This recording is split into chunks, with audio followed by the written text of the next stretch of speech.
Welcome to yet another episode of A Story for Your Query.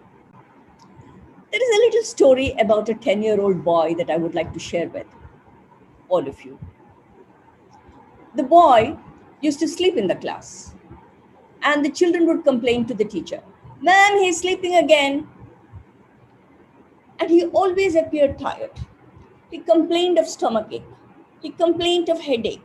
And there was always something or the other wrong with him, which he complained about.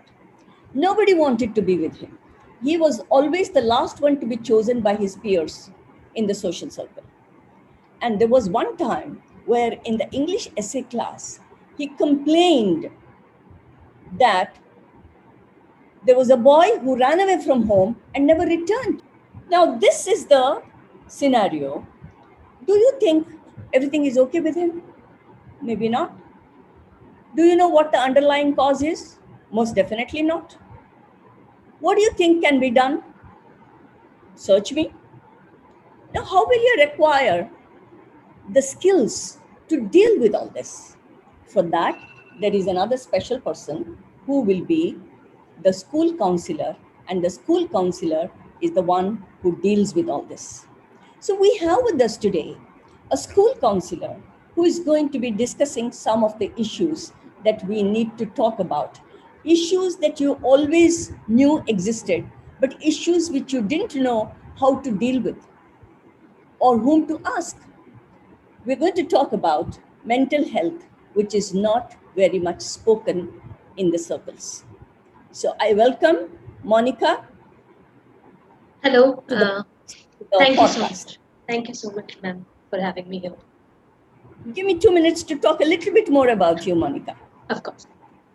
Monika has been a school counselor for the past 4 years, and she's done tremendous good work in the 4 years and proved herself to be a capable counselor. And we're going to ask her a few questions today, and I'm sure you'll be satisfied with what she says. So, Monika, are you all ready? Yes, for the absolutely. Yes, most definitely. First and foremost, first question, what is mental health? Okay. So, to give you a very basic definition, it includes our emotional, psychological, and social well being. So, mental health, of course, affects how we think, how we feel, and how we act as we go through life. It also influences how we handle stress. If there's a stressful situation, how are we reacting towards it? How we act towards others, how we respond to others, and how we make choices in our daily lives. So, the healthier we are mentally, of course, the better we can deal with our daily life. That's basically what mental health is all about. In other words, what you're telling me is that mental health affects our behavior and Yeah. our actions? Yes, yes, to a large extent, yes. I see. Then why is it that people have a stigma attached to this and they don't want to go and take adequate help and sort out their mental health issues like what we do with our physical health? Yeah. So a lot of people hold the opinion that seeking help from a mental health professional is a sign of weakness. So seeking therapy is the last resort. They wouldn't think about going to a mental health professional in the first place at the time when they're feeling overwhelmed. So I remember one of the conversations that I had with my friend, and he told me about this relative whose child is showing signs of learning difficulties. So I gave him the usual suggestion that he should approach an organization. They will do an assessment and then guide the parents as to how to work more effectively with the child so that the child gets the support that he needs. And the organization I referred to was a little far from where the relatives stay.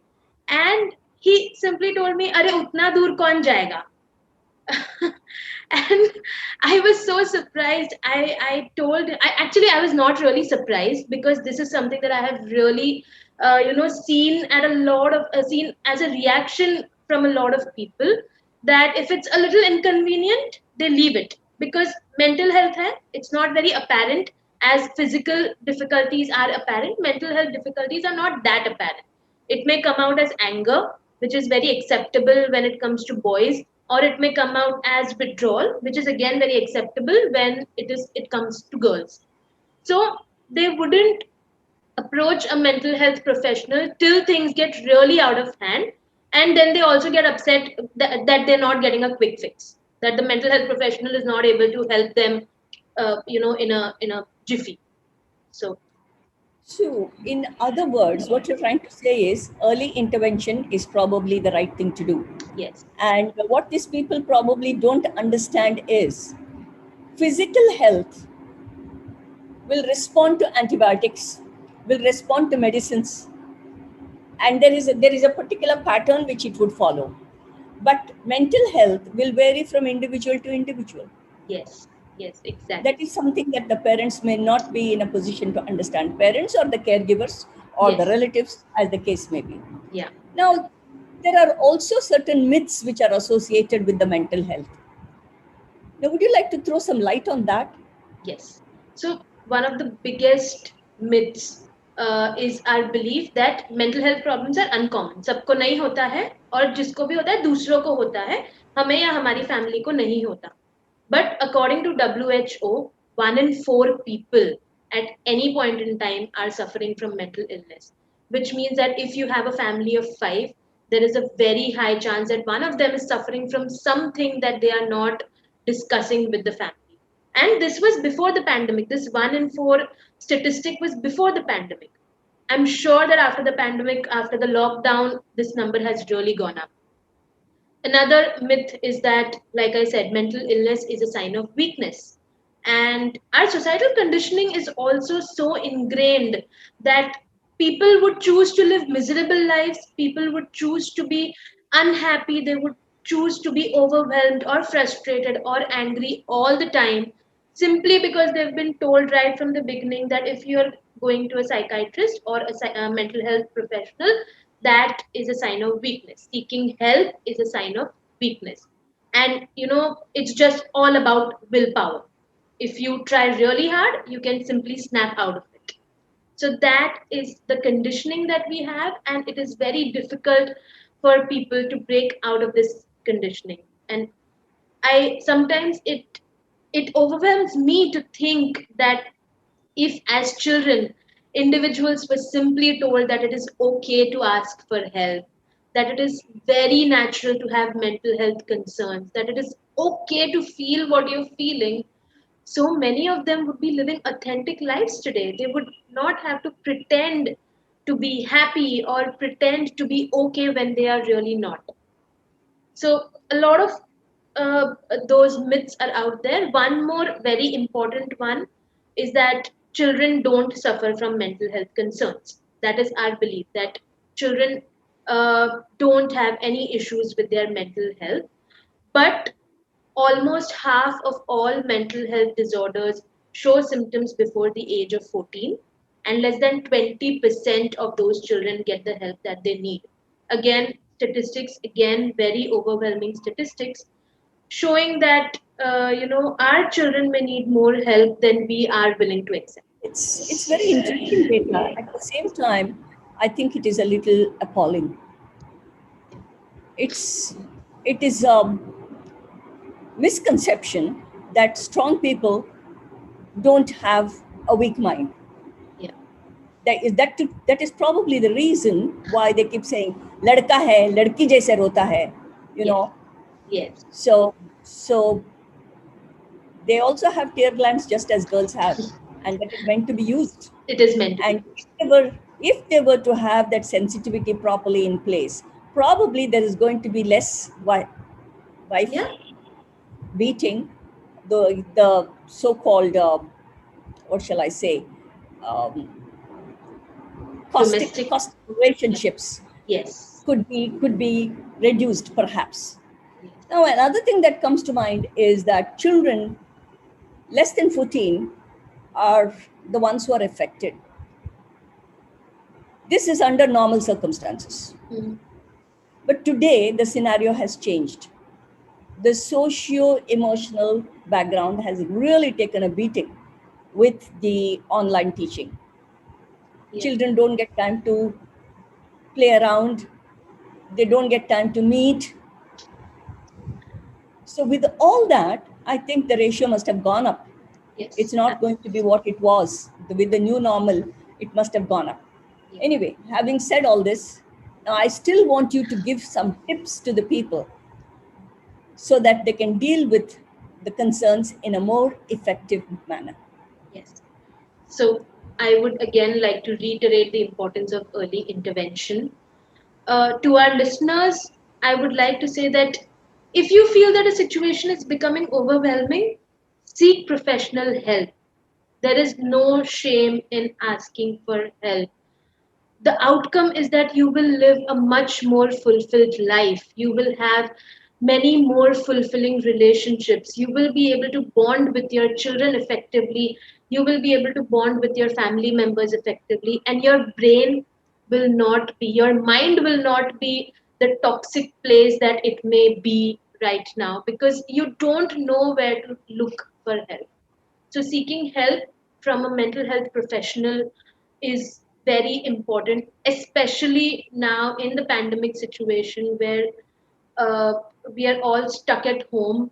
The things that we used to distract us are no longer present. You can't simply walk out of the house or take a trip or go and meet a friend.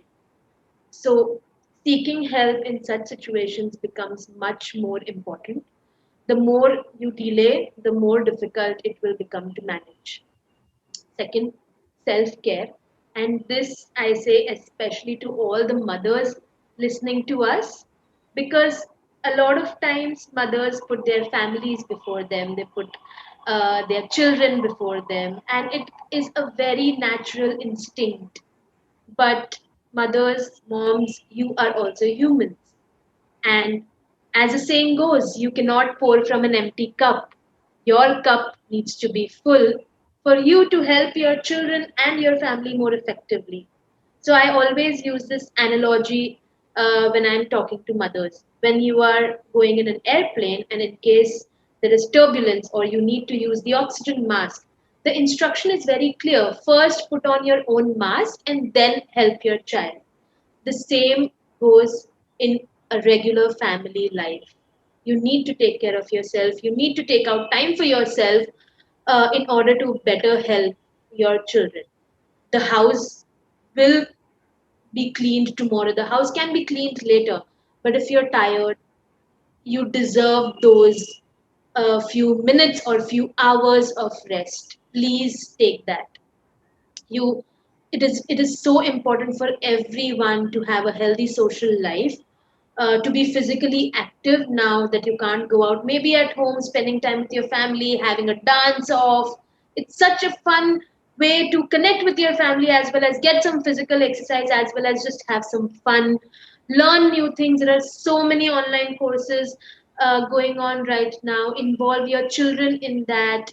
Engaging in hobbies, something that you always felt you did not have time or the energy, maybe now is the time to do that. Having a balanced life, having work life balance helps a lot in having a fulfilling life, because this is one life and it's important to experience everything. If it's only work, you will miss out on the family. If it's only family, you will miss out on your hobbies.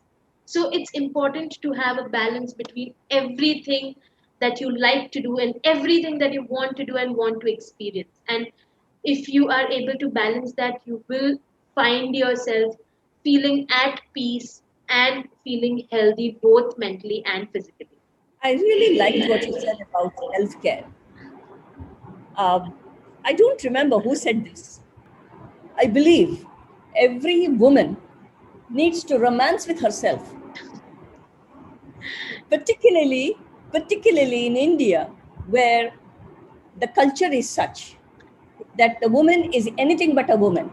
Yeah. She is a mother-in-law, she's a daughter-in-law, she's a wife, she's a sister, she's XYZ, but a woman. But yes. So I think the time has come for the young mothers to romance with themselves and treat the physical health and the mental health as two important facets of life and give them equal importance. With this, we come to the end of the podcast. Next time, we'll be taking up something which is more dear to us, which is to be dealt with on a war footing, which is more damaging, which goes unnoticed. Well, I've said too many things. Can you take a guess what it is? Oh, I'll keep the suspense. I'll Yeah. keep the suspense.